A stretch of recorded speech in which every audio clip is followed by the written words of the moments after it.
original subject line was, "This really makes me miss Tony Scott movies," but that's not totally fair since his only race car movie was Days of Thunder, which I liked way more than I expected to because at the time, we were rolling our eyes at seeing Tom Cruise keep playing the young hotshot who's the best at what he does. Yet it is fair because that's exactly what Brad Pitt plays here as Sonny Hayes, a former famous F1 driver who, after an accident 30 years ago, stopped the Formula One thing and has just been a racer for hire since then. Javier Bardem is an old friend and colleague who convinces him to join his struggling Formula One racing team, and things play out pretty much as you expect them to, but also mostly hope they do. And I said mostly. Of course, there's a rival young, arrogant driver on the team who's such a point of contention at times that it almost feels forced, except that sort of thing exists in the stupidest ways possible in real life, so it works well enough. There's a romance you expect and want to see happen, because it's a full-blown Hollywood movie. And I'm not even saying just how much it plays out or not, but it doesn't hurt that Carrie Condon is beyond adorable.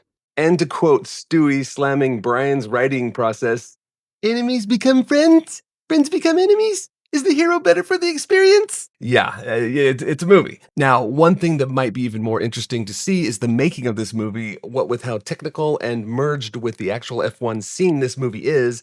And there's even been advancements in camera technology compared to when director Joseph Kosinski's Top Gun Maverick was shot just a few years before. What I don't get, though, is how this movie allegedly cost between $200 and $300 million.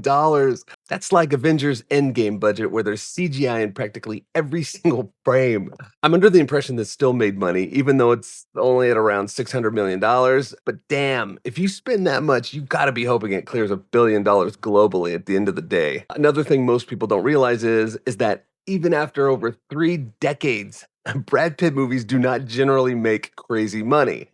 Years ago, World War Z was his highest grossing movie at the time, and now they're saying the same about this. At 2.5 hours, my thought the whole way through was that this is extremely functional and watchable and likable as a movie.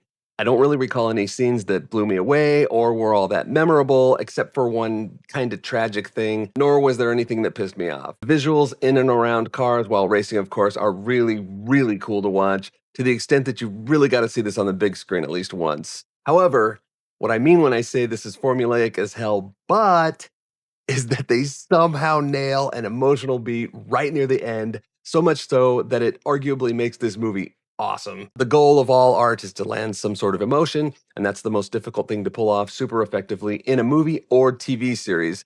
I'm not talking about just showing people crying or being aware that a character is dealing with emotional heaviness.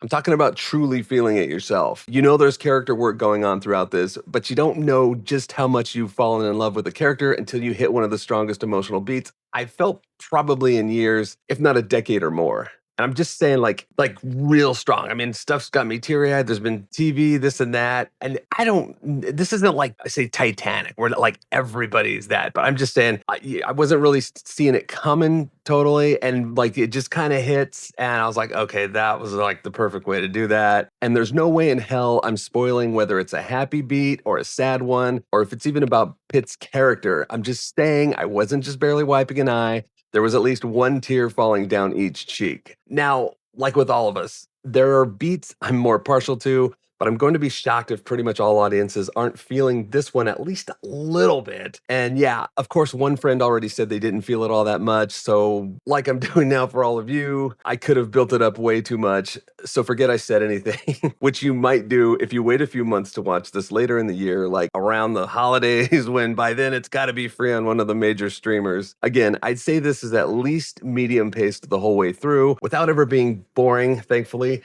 But damn, this is a must-see just to get to that great ending. Assuming it works for you, absolutely do it, lady.